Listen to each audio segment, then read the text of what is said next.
Well, folks, welcome to one more edition of Politics and Random. Egberto is your host. Thank you so kindly for being part of the show. Welcome aboard, everybody. Where is everybody actually? Let's see. Whoa, we are kind of low on our turnout. Let's hope that doesn't mimic what we get donde está, the election. Let's hope everybody shows up. Anyhow, actually, we are starting to fill up. We're starting to fill up again. Norman Reynolds says, Hoy estoy aquí también. He says he's here today. And Paul Fleming is in the house. He says, ATL checking in. Melanie Keaton says, evening all. And of course, there is the dependable, filled with posts. AVQ, Michael Rudnin, how you doing, my dear brother? And anybody else in the house, make yourself known. Eric Hayes says, why is leftist media freaking out over Musk buying Twitter? Afraid of transparency? I don't think so. I just think that they understand that he wants to hurry it up to put Trump back online with the expectation that Trump is going to do something successful, but I doubt it. I am pretty sure that as soon as Trump starts tweeting again, people are going to remember why they voted him out. Because he's just a nincompoop. All right, let's get busy. Eric K says, affect change. Michael Rudnin says, yeah, I thought I was all alone for a couple of minutes. Our folks won't leave us abandoned. The notifications go out kind of slowly sometimes. The emails go out. Let's see if the emails are even out yet. The emails, apparently our automated system haven't sent out the emails yet. But Alistair Waters is in the house. She says, hi, y'all. I missed you guys. You know what, Alistair? It was great seeing you at the last Ask Egberto Anything. But, you know what? You're here. Thank you for being here. Anyhow, let's go ahead and get started. Washington Post from Michael Rudnin. Washington Post. Countries' climate change pledges built on flawed data. Post-investigation finds. Across the world, many countries underreport their greenhouse gas emission in their reports to the United Nations. A Washington Post investigative has found an examination of 196 country report reveals a giant gap between what nations declare their emissions to be versus the greenhouse gases they are sending into the atmosphere. The gap ranges from $8.5 billion to as high as to as high as 13.3 billion tons a year of underreported emissions, big enough to move the needle on how much Earth will warm. The plan to save the world from the worst of climate change is built on data, but the data the world is relying on is inaccurate. At the low end, the gap is larger than the yearly emission of the United States. At the high end, it approaches the emission of China and comprises 23% of humanity's total contribution to planet's warming. That is kind of scary if we can't depend on the data, right? Greta Thunberg tweeted, scientists estimate that our actual greenhouse gas effect can be up to 20 to 30% more. I get it. I won't read that one. Sorry. Michael Rudnin says, IMF urged to unlock $650 billion for poor nations facing crisis underrepresented in human history. A coalition of 140 organizations from across the globe on Thursday urged the International Monetary Fund to provide immediate financial relief to low-income nations reeling from the intertwined emergencies of climate change, COVID-19, war, and soaring costs of living. Writing, the great majority of the world's countries are struggling amid multiple historic, overlapping, and generally worsening crises. The world's wealthiest countries must act quickly to assist them by voting for major new issuance of SDRs, as Pakistan central bank governor recently wrote. If rich countries do not act soon, poor countries will not easily forget how they were let down by a system that has meant to increase your living standards and protect them in an emergency. Mass anger triggered in part that crisis has fueled instability in many countries, even leading to the toppling of government in more countries. Look, I want to talk about that because I want to talk about that in the context of OPEC. When OPEC reduces the amount of oil look, we want to get rid of oil. Yes, we want to get rid of oil, dependence on oil. But when OPEC reduces that by $2 million, all that hydrocarbons, right? The first people that get hurt are not the people in the United States, or the people in like Panama. Panama is going through a crisis. You don't see it on TV. People cannot drive. They cannot afford gasoline. They cannot afford to go anywhere. I just read an article today from Panama where Tropigas is about to turn off the natural gas of people, which is a main source of cooking in Panama. And because Tropigas isn't being paid with the taxes that people paid into the government coffers to pay for that gas, the Tropigas is saying, we are going to turn the gas off. It's the people that are going to suffer. Then I saw another report on the news today that heating oil for people are going to go sky high. And also, it's important that you remember this. This means increased prices for less supply of these hydrocarbons. That means it's a direct taking of money out of your pocket and putting it into the pocket of a shareholder. Shameful. Shameful. Common Dreams. After dumping $15 billion into fossil fuels, World Bank urged stop investing in climate disaster. Andrew Nasdin, Glasgow Actions Team Director, said in a statement, we agree with the Secretary of Treasury Yellen that the development finance system need to be fit for purpose in order to react to global challenges at crisis, such as climate change. If the World Bank wants to be a part of the solution rather than the problem, it needs to stop funding fossil fuels and unlock billions of dollars, support the transition of renewable energy. And a lot of countries, right?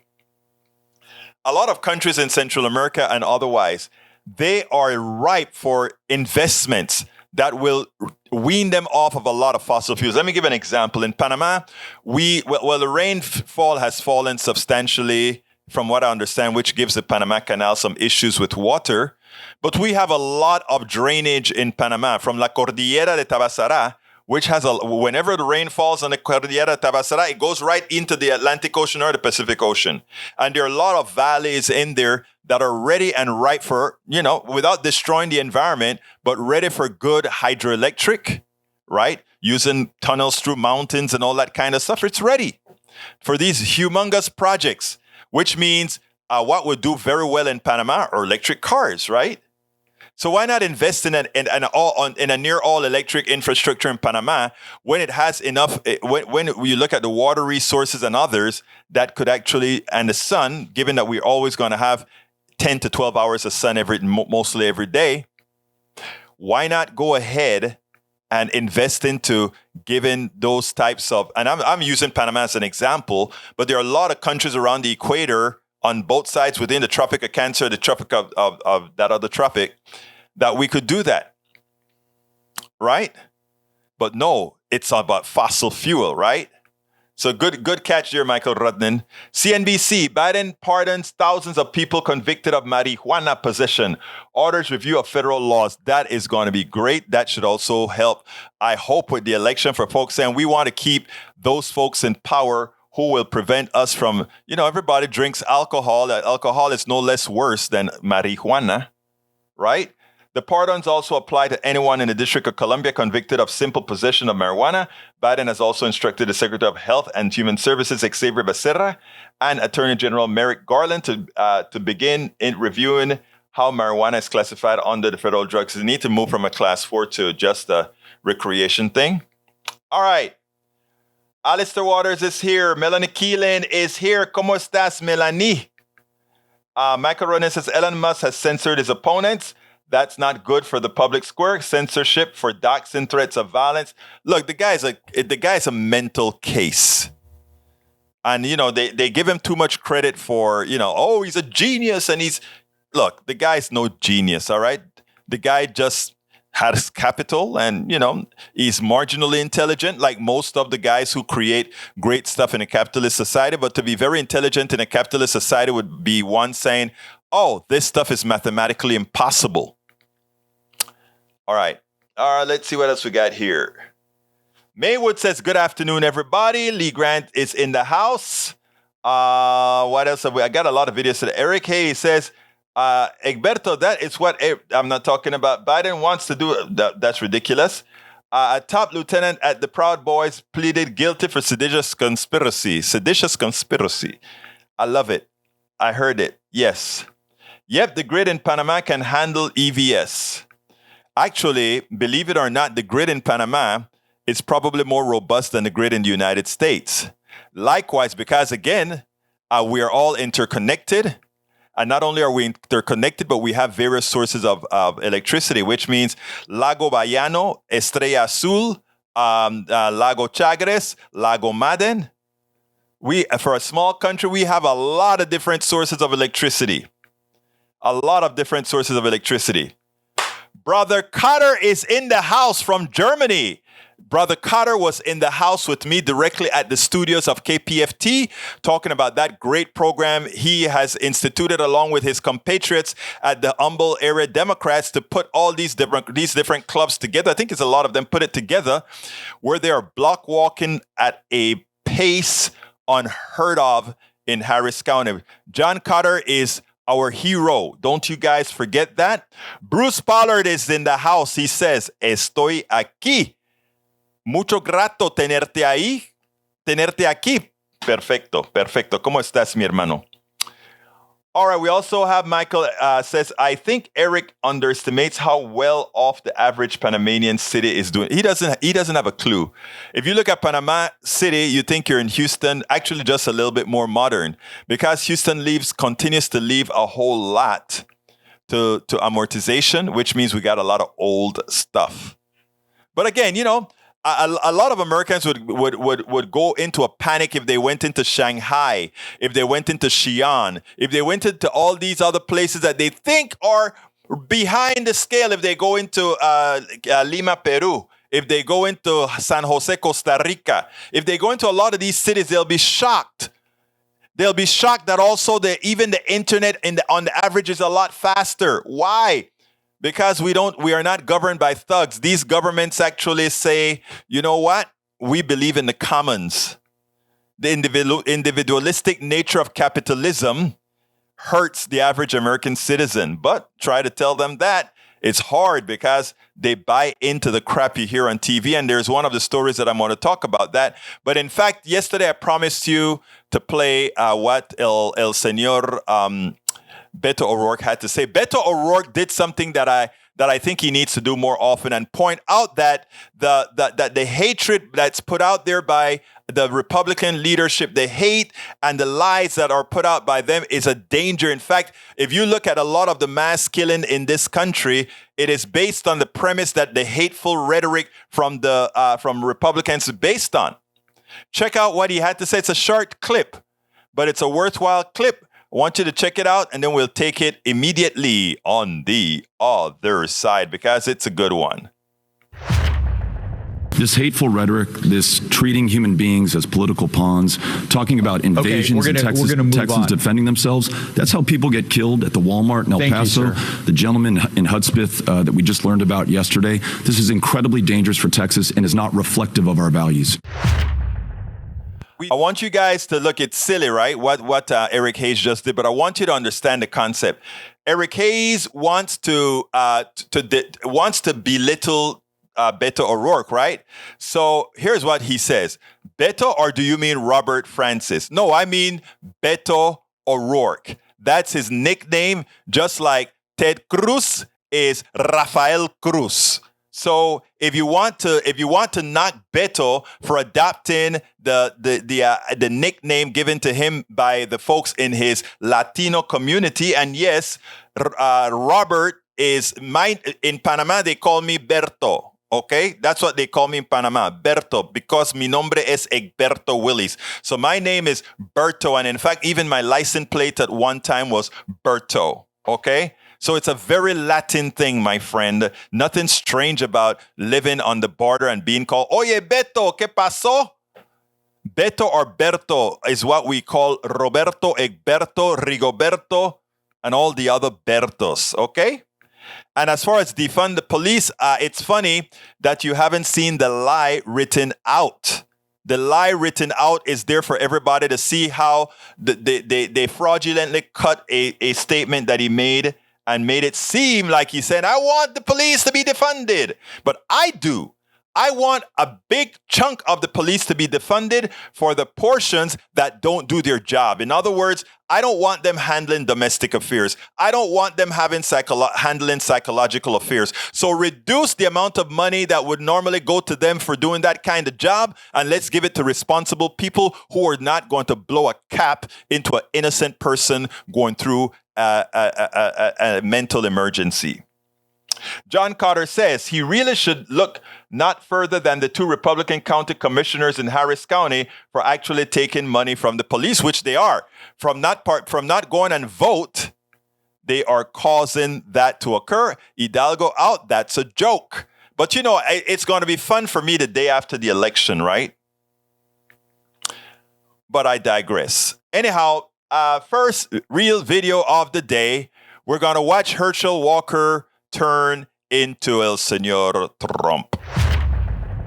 Politicians like Herschel Walker does one thing. It shows how effective Trump was in creating a particular modal where truth doesn't matter, and there is a group of folk based on ideology that are receptive. They are receptive to having a person lie to them and put in their minds, I don't care if he's lying, he says it's that way, I'll just accept it at his word, even as every other indication says, you're a liar, you're immoral, you're terrible, you're a dangerous person. I want you to listen to Herschel Walker's last interview. Close your eyes, forget about accents, and tell me if this doesn't sound like Donald Trump, how he addresses whenever he gets into trouble. Lie, lie, lie. And then I put a little snippet on from Eddie Glaude. That's sort of a pathetic statement. I want you to listen to this, and then we'll take it on the other side. Any of the mothers of your children? No. To ask why? Why not? Why'd I need to? Well, because according to the article, the woman who says that you paid for her to have an abortion is also the mother of one of your children. It seems like that's an easy way to... Because of the article, I had more kids. That's why I didn't reach out to anyone, because I said no, and that's what I mean. When I said no, I said it's not correct, that's a lie, and that's what I mean, that's a lie. But if the woman said that yes, let me go to her. Thank you. You said that if this did happen, there's nothing to be ashamed of. How do you Wait, I never said you said that this morning on you. No, what I said, I was talking about something totally different than if this did happen. I said when I was with my ex-wife in my past, nothing to do with what this woman said. So I said this here, the abortion thing is false. It's a lie. And that's what I said. I said anything happened with my ex-wife or what Christian was talking about, I don't know. But as I said, if anything happened, there's nothing to be ashamed of, because my ex-wife and I have been the best of friends with her husband and my wife. So that's the thing I've said. And I said nothing about if it did happen, because I said that's a lie. Let me go to somebody else. Let's go here. Let me go over here. Let me go here. Let me go here. Wait, let me go here. Close to you. I'll put it to you. Just really quickly. What's your reaction to people so close to you? Your son, a mother of someone who says that she's the mother of your kids, saying that you're lying. What's your reaction to people so close to you, saying don't trust you? Yeah, just like what I just said, the Democrats are desperate for this seat. This seat is important. They're very desperate for this seat. I love my family. I always love my family. I'm going to win this race. I know I'm going to win this race and stuff. Herschel, will you debate Raphael Warnock in Savannah next Friday? Oh, is he going to be there? He better be there. He told me he was going to be there. Are you going to be there? I will. Okay, so I'll see you there. Last question is that Herschel, the Lieutenant Governor Jeff Duncan, went on TV, I think last night, and had some very critical words of you, saying that the Republican Party was in disarray. Yes. I think his direct quote, paraphrasing it, was the only reason he's a Republican nominee is because he scored a lot of touchdowns for the University of Georgia. Now, who was it you said did that? Jeff Duncan. Oh, what is he doing now? Lieutenant Governor. Yeah, but I don't know. What is he doing now? He does work for who? Don't he go on some TV show all the time? No. Don't he go on TV and talk a lot? He's still the No. Don't he go on TV and talk a lot? Right now, people like that. Do I listen to? People told me I couldn't play football. So do you want me to listen to someone like that? I'm here to win the seat for the Georgia people, because the Georgia people need a winner. They don't need no one that we see going on right now. Georgia people looking for a winner. Thanks, guys. Appreciate it. Well, Herschel Walker is only here because of his name and that he's a black man running against Raphael Warnock. They're playing on race so that these people can vote for someone who will implement policy that will negatively impact poor people and vulnerable people, but they don't have to feel like they're being racist because they're voting for a black man. It's so deeply cynical. The moment we're in is profoundly dark. Now, after this interview, yes, we know he's lying, etc., etc., etc. But you know what is the most hurtful part after the Herschel Walker interview? the response that you heard from people, and including shouting women that I heard, that they accept from this misogynist, that they accept from this violent, lying man what he has to say, and cheering him on into winning a Senate seat that he's neither qualified for, right for, or deserving of. Eddie Glaude hits the nail on the head. Herschel Walker is the embodiment of someone that these people are using as a tool, and, who knows what happens thereafter.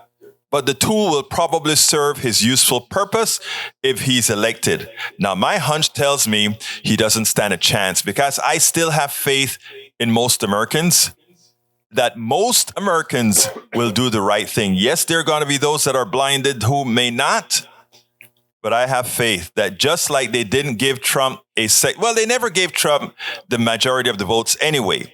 But just like they overwhelmingly beat Donald Trump in 2020, I think we're going to do the same with this charlatan. Absolutely. So they'll do the same with this charlatan. Michael Rodden, Egberto.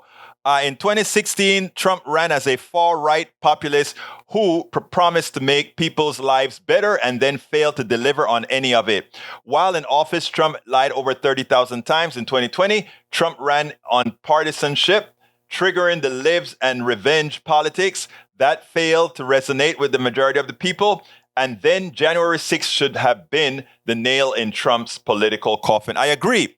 But unfortunately, there's a carnality that Trump touched within a large group of Americans on different levels. He touched a lot of white Americans into believing that somebody was taking their birthrights and he was there to recover it or prevent it from occurring. And still there are a lot of white Americans who don't understand that we are in the same boat. The only reason they're voting for these guys and in saying, oh, you vote for Herschel Walker, the answer came directly from Dr. Eddie Glaude. So our job really is to talk to all our brothers and sisters or neighbors. Don't let them use the fallacy of race and all these issues to create these divisions, because you know what? It's not real. And guess who gets screwed? They get screwed continuously over and over and over again. Over and over again. Let's see, brother E2247 says, Nesto is Ernest or Ernesto. Yes, that's what we used in Panama too. Tavo is Octavio. We use that as well. And Berto is Egberto. Estás correcto, mundo, E2247. Paul Fleming says, if Trump were to be president again, he would have walked as his VP. Who dumber than Pence? He would have Walker as his VP. I agree. And I think that that's probably what Walker himself is aiming for. What else have we got here? Daniel Ledo says, just which politician deserves, as you say, Egberto, their positions, and what about the deserves the office? Please explain. I always thought that you should have some sort of a minimum requirement for holding office, maybe that you can read or that you can articulate something, but I don't know. It's not in the Constitution, so I am talking about deserving from the people's point of view. And I think most people's point of view is that he's not going to be deserving, because to vote for a Herschel Walker means that there's actually something wrong inside. Really, it has to be something wrong. If you are willing to put somebody out there who has the mental capacity of a 5-year-old to run some major problems within our society, if you're willing to do that based on ideological reasons, you have to examine what's going on. I'm sorry to put it that bluntly, but that's the truth. Reporter Herschel Walker said, blurp, bloop, bleep, bleep, bleep, bleep, blurp. Herschel Walker, I ain't never said blurp, bloop, bloop, bloop. What I said was blurp, bloop, bloop, bloop, blurp, bleep, bleep, blurp. Why are you putting me through that to read, huh? E2247? All right, let's see what else we got here. Daniel Ledo, from Michael Redden. Daniel Ledo, who deserves to be in office? Anyone who will actually make the people's lives better. Herschel Walker has a history of domestic violence. Herschel Walker should be in jail. That's where he belongs. in jail. Okay, I love this guy. Matthew Dowd. He used to be he's still fairly conservative. But I love this guy because he's pragmatic and he makes sense. I want you to listen to my friend here. We've had him on the show 2 or 3 times before, Matthew Dowd, and then we'll take it on the other side.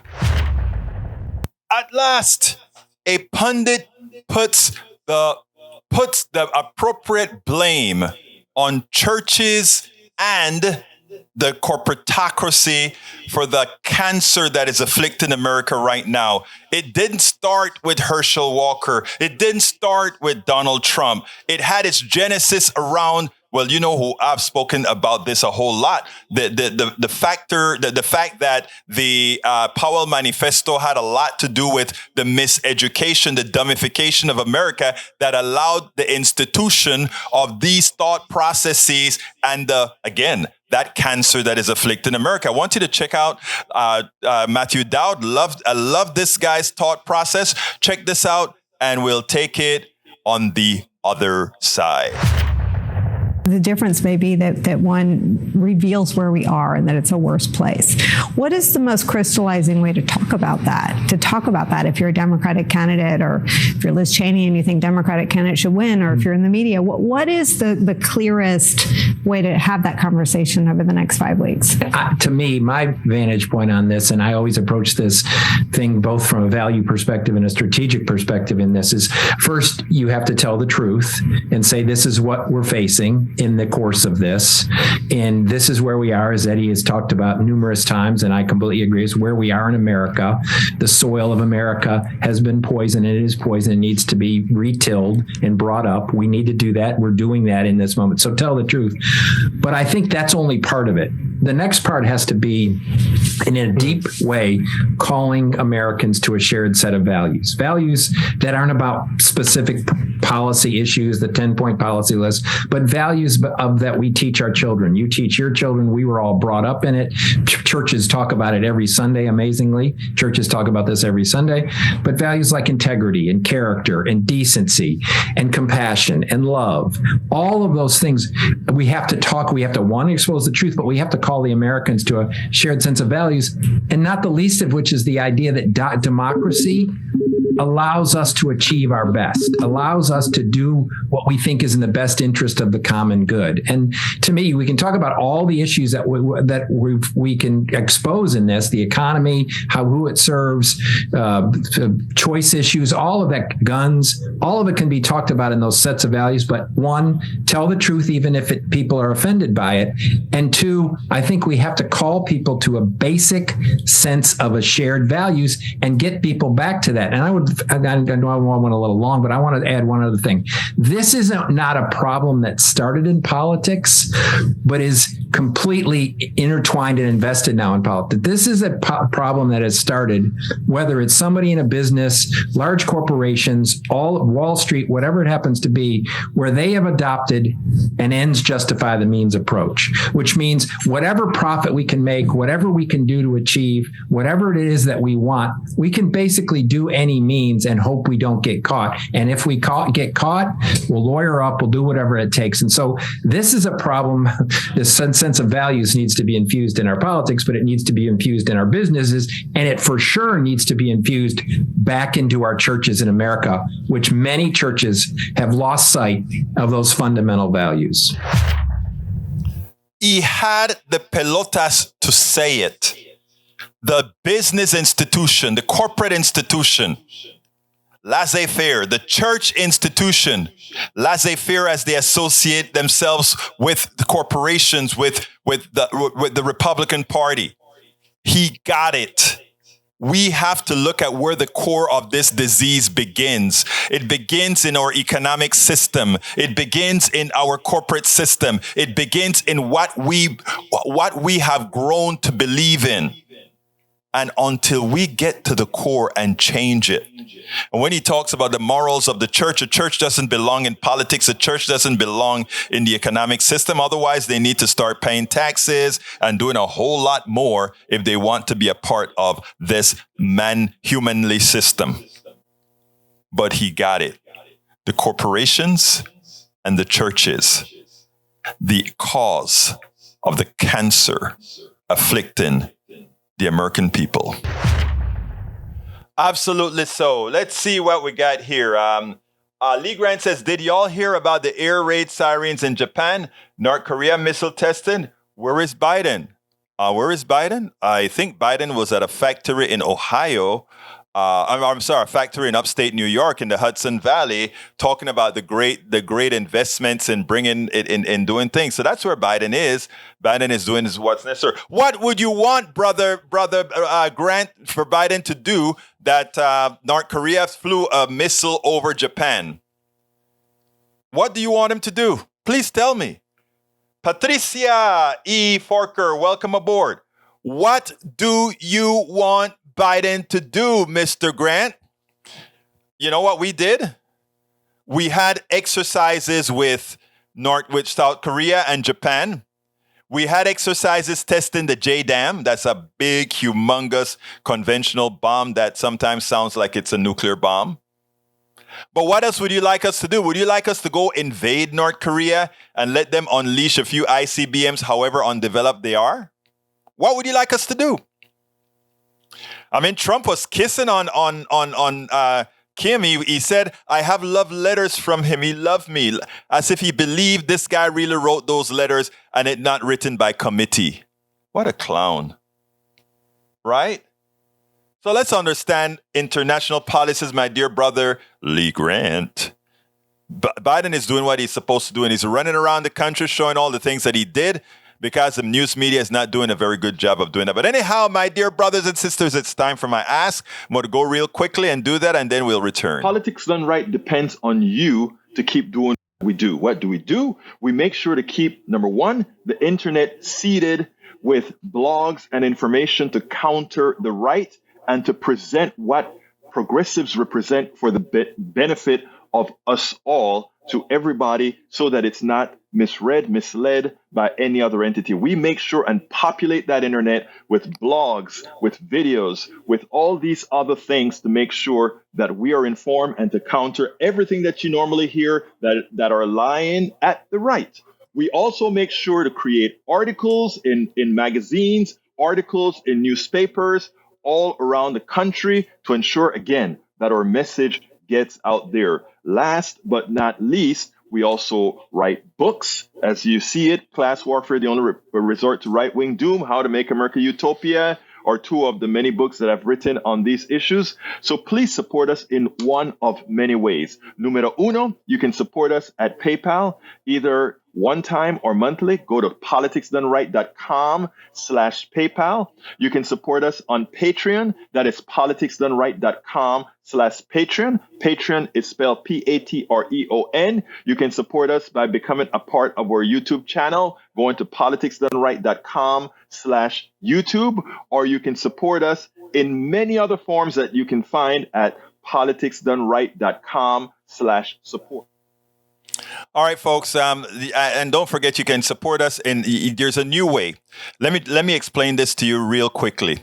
I have two podcast systems. One is Politics Done Right, the podcast that's all free, advertised. It's driven by, it plugs a few advertising, and it's all audio, and you can get that at our, anchor.fm/Politics Done Right, iTunes, all the other places. But today I just instituted a new way. We're having to try to get more revenue in to keep this stuff going. So our second podcast called Egberto Off the Record. The podcast is called Egberto Off the Record. It's been out for a while, but we've repurposed it as follows. That particular podcast is a $4.99 podcast per month, a cup of coffee. So I want to ask you so kindly to consider, if you can, subscribing to that. Let me tell you what's on that podcast. All of our shows, after cleaned up, is on that podcast without any ads whatsoever. We also have all our short outtakes on that podcast. I will have it every so often. I will have things that I put on that podcast, as well as on our YouTube, the portion of YouTube that's subscribed to as well. Different sort of things that I won't put on the show per se, special for you, or special for those who are subscribing.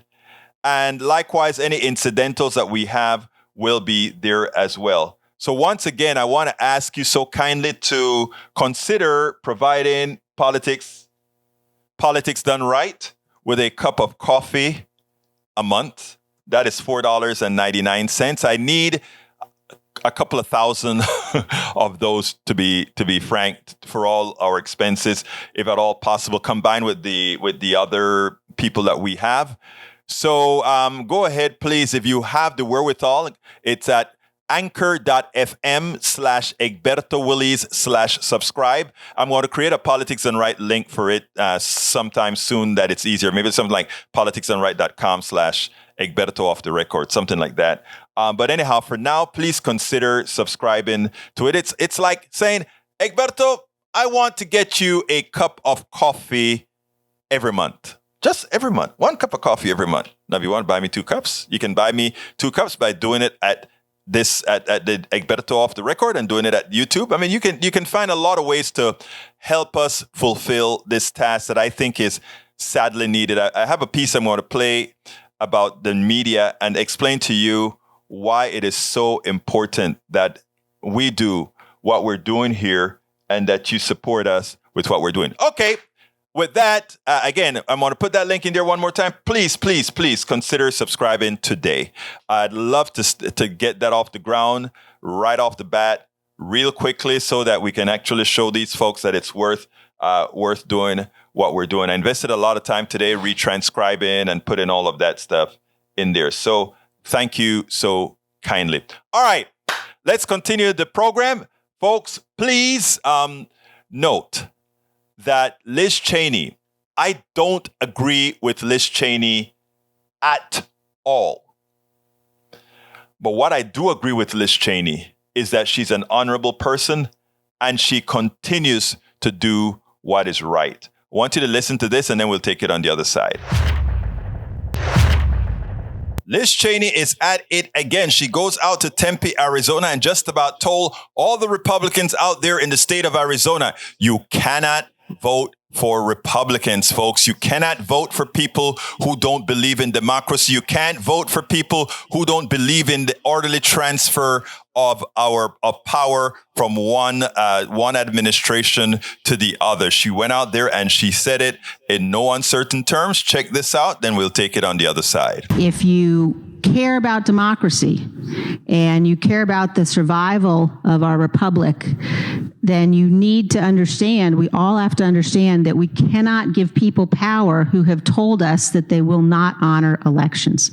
Elections are the foundation of our republic, and peaceful transfers of power are the foundation of our republic. And we must have elected officials in both parties who understand and honor that duty and that responsibility. It is so important. It is so important that we get those like Liz, somebody that progressives simply do not agree with. But we do understand that there are enough people who love this country that says the following. When it comes to ensuring that we can have a fairly democratic country and not a fascist country, we have to take measures. And the measures, Republicans, good thinking Republicans, moral Republicans, democratic Republicans, freedom loving Republicans, the right thing to do. The thing that you must do if you believe all that you've been talking about decade after decade after decade on freedom, on all these other issues, there's only one answer. You cannot vote for Republicans. You have to ensure that power is not laid in the hands of McConnell, or for that matter, McDermott or whatever his name is that wants to become the new Speaker of the House. All right? Again, Liz Cheney did the right thing. And once again, she came out, she bucked the system and said, you guys better go out there. Whether you're a Democrat or Republican, you must vote Democratic. We spend exactly. You love the country. You love our freedoms. You love democracy. You can't vote Democrat this time around. It's that interesting. Now, here's the funny thing. Daniel Ledo says that we are trying to take away something from him. And he says, replying to me, okay, let's start with, let me put what he writes first, because I think that's a good discussion to entertain.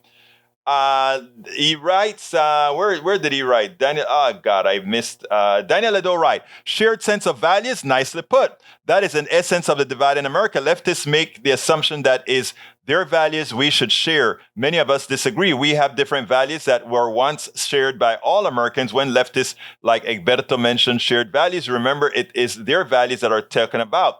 Values so hostile to my values that they must first destroy everything I believe in. Okay, so let's get this clear now, okay?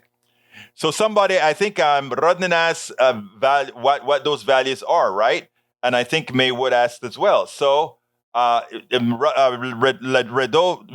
responds, okay, let's start with collectivism and baby murder. Okay, look at this. It's Daniel Ledo's side that is trying to take rights away from women, right? We are not trying to, if Daniel Ledo does not believe in abortion, if Daniel Ledo doesn't want his daughter, his wife, his auntie, his mother, whomever to have an abortion, that's his choice.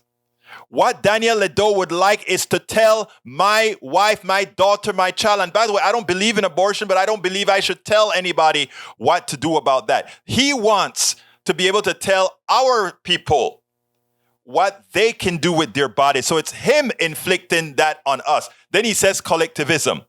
No, sir. You can have collectivism within a capitalist society. The problem with our government today is that the capitalist society does not allow collectivism. Collectivism says, if you want to partake of capitalism, that's your thing. You can do it. But when you have laws that prevent the effective use of collectivism, if that's what you want, then that's the issue. If most people want health care for all, if most people want all these other things, we should be able to have it. And then if you don't want it, you can step out of it and you can work within the capitalist society. But the problem is they want us to subsidize them. The capitalists want all of us to subsidize them. What do I mean by that? Most of us want health care for all. They don't want health care for all because they believe the crap that the healthcare industry has told them. So we must suffer the indignities of having the worst healthcare in the world to enrich a few because they believe, a few believe the reasoning coming from the corporatocracy. So everything Daniel Ledo just said was simply projection. And that is what I try to point out with the right. Most of what they talk about is projection, is what they want to apply to the rest of us. They are the ones who don't want a woman to have a choice. They are the ones who want to be in your bedroom. If two men are doing whatever they don't like the two men to do, they want to be able to lock you up for that. Again, it's all about projection. Liz Cheney should be kicked out of the party. It's not your party to kick her out of. It's like what I tell folks at the different stations I work at. I said, no. You can't kick me out of something that I am a part of. It's not for you to kick me out. Monica Kane says Liz Cheney is nothing more than a corrupt rhino. The Cheney family is full of corrupt. I don't disagree with that, Monica Cayon, at all. But right now she's serving an important purpose to save our democracy. And she's doing a good job. Okay, I have one other short. Dennis McLaughlin, Republicans, liars, and cheats. That's what the Republican leadership have been doing for a long time. And we have, let's see. Dalia Nedo says, I value human life even in the womb. Apparently leftists like you decide to define it as life in the womb. There are many who do not believe that. Okay? That's simple. And you don't have the right. You don't have the right or otherwise to claim you do. Here's the last video of the day. Thank you so kindly, guys. Check it out. This piece really drove me crazy. As you know, OPEC and the corporations within OPEC and otherwise, they are cutting by 2 million barrels a day the amount of petroleum that will be on the market effective sometime in November. Well, these are corporations and governments creating false shortages to jack prices up, which is what they say they want to do. They want to jack the price up, which means they are saying we want to create inflation. Okay. Now, how does that affect politics? We have all these supposedly learned journalists saying, oh my God. Well, I tell you what, let's listen to what the learned journalists are saying, and then we'll take it on the other side. Republicans have been focusing on inflation and crime and other issues, and not abortion, of course, which is also the Democrats' issue of this campaign. And now the gas pump, inflation, and prices up 10 cents just in the last week alone on the expectation that OPEC Plus would do exactly what they did overnight, which is the Saudis and Russia announcing big production cuts to keep their prices up. And there's a clear disappointment at the White House. This is going to hurt Democrats. This is going to be incredibly problematic, Andrea, for the White House, for the Democrats going into the midterm, because it can't get more direct. We all have to put gas in our cars. Our produce, our goods are all affected by this. So this is a very, very hard hit. And I think it can hit in two different ways. I think one, in terms of vote choice for those swing voters, those voters who quite haven't made up their mind yet. This may say, you know what? I like the Democrats, but I just trust the Republicans a little bit more on the economy, on inflation, which is what some of the polling, recent polling has shown. The other thing that I worry it can do is it can decrease turnout. So midterms are notorious for being lower turnout elections, especially with key demographic groups in the Democratic Party. So apathy, frustration from these higher gas prices could make some Democrats who otherwise would have turned out stay home. So I think this is really problematic in all cases, aside from it affecting the most vulnerable in our society yet again after coming off the pandemic and the heavy hit that took. All right, so let's understand what these reporters are saying, right? They're saying gas prices are going to go up because OPEC created a false shortage that's going to raise prices, something that the Biden administration can't do anything about, absent doing what many capitalists won't like, which is nationalizing the oil industry, keeping the oil in-house, removing the profit motive from taking our oil. Remember, notice what I'm saying, our oil out of the ground and doing what they need to do, right? So in other words, the solution is there. The oil belongs to the American people. We could nationalize the oil industry. After all, much of the research comes out of college universities, and much of the work floors come from what was taught in college. Yes, a lot of development occurred by corporations. A lot of it is done by federal grants, etc. There is the raw resource itself belongs to the people. It's off the land, so there is a good reason that a critical resource is nationalized and not allowed for a lot of folks to make profits on it, right? And if every single government that has oil nationalizes its oil industry, then they could the people wouldn't have to suffer through giving their monies to rich, wealthy individuals and corporate executives, right? Because remember, when the price of oil goes up, that extra cost isn't in what in producing it or what they have to pay to somebody else. That extra cost based on our economic system, that extra billions of dollars are simply going into the pockets of a select few. And who are those select few? The people who own the companies, the corporations, etc. That's all that's happening here. But these learned journalists haven't told that or explained that to the American people. Moreover, the thought that, well, apathy is going to be greater among the Democrats because gas prices go up and they're going to feel that, oh my God, I might as well stay home because gas prices are high and Democrats are not going to do anything about it, or it doesn't matter, I don't have a say. Why aren't if it's a mistrust in the intelligence of the American people? Tell them the truth. The other one says, well, and others may decide to swing to the Republicans because they may have a feeling that Republicans will do better for the economy. Journalists don't have to ask that question or make that statement. Journalists are there to report. They should be there to tell Americans the economy does better under Democrats. It's not even a dispute. We have all the studies that's been out for president after president after president that proves the economy has always done better in the aggregate under Democrats. The master that they like to talk about, the Reagan miracle or whatever, never really was. In fact, we should have been talking about the Clinton miracle, who cleaned up after Reagan and Bush, balanced the budget, and also increased taxes on the wealthy.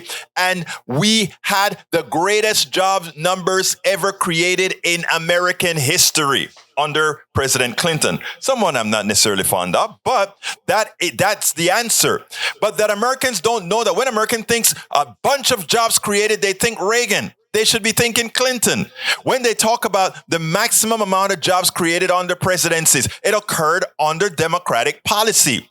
So when these reporters say, oh, most Americans think that they'll do better under Republicans, it means that reporters themselves have been putting out the Republican lies. So folks, you're not going to get it from the mainstream media. They're going to be there kowtowing to the corporate structure. Because the idea is, if we continue to get Democratic policy after Democratic policy after Democratic policy, the continued pilfer that occurs by the wealthy over the masses, that whenever they need an extra buck in their pocket, they simply create inflation. They simply increase. And then when the feds are there to clean up inflation, they increase interest rates, and they make a whole bunch of money on the increased interest rates again, because who is the one loaning the money? The wealthy folks. They get more money from interest. And when the feds increase the interest rate by X amount, there's a multiple that the banks increase theirs by, more money for them. The mainstream media is so derelict in its duty. So derelict in its duty that it has allowed fallacies to hurt the people they claim to support, or the people they're supposed to be serving. That piece, a lot of people would just look at it and say, oh yeah, Biden is going to be in trouble because gas prices are going up, etc. Instead of saying, gasoline prices, if they go up after November, will be the result of extortion by the corporatocracy via OPEC and others. We have a solution, and that is every country that has oil should really nationalize their oil, and in the case of the United States, ensure that our oil, which we are completely self-sufficient in oil, we export energy. We don't have to import anymore. We should keep it all internal and nationalize it. We will have an immediate drop in gasoline prices. I don't think we should drop it too much, because we don't want to have a disincentive from going green to save the planet, but we burn the most gasoline, etc. So folks, please go out there and vote all progressive. Vote all progressive the most progressive as you can.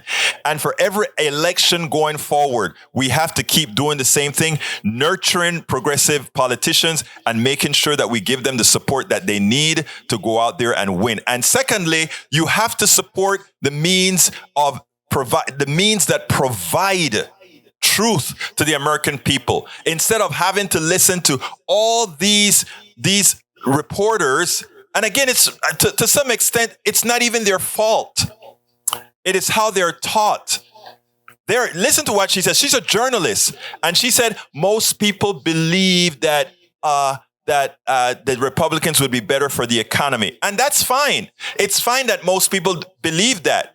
But the next sentence that should have come after that is, but you know, Andrea, All research that are based on the factual data that we have out there proves that actually the economy does several points better under Democrats, and also because Democrats provide assistance generally to the poor and middle class, they do better under Democrats in general.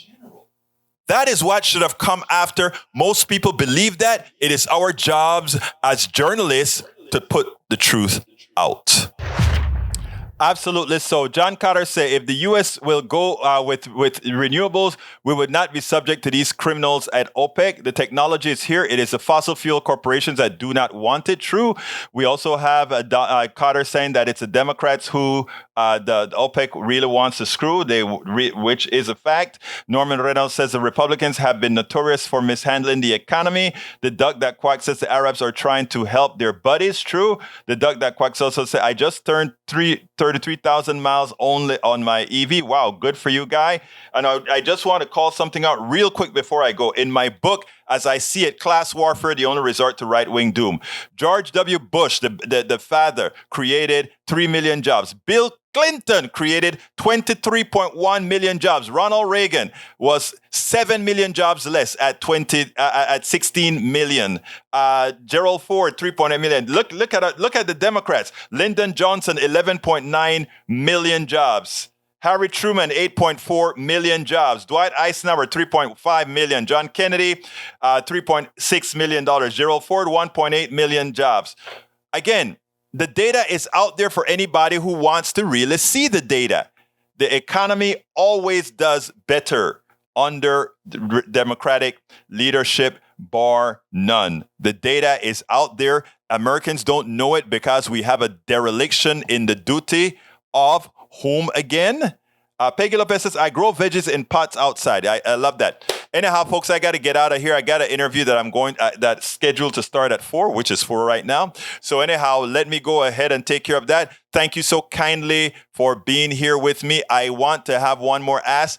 Please, I ask you so kindly, please go ahead, give me a coffee a month. Please subscribe to our podcast, which has it's both video and audio on Spotify.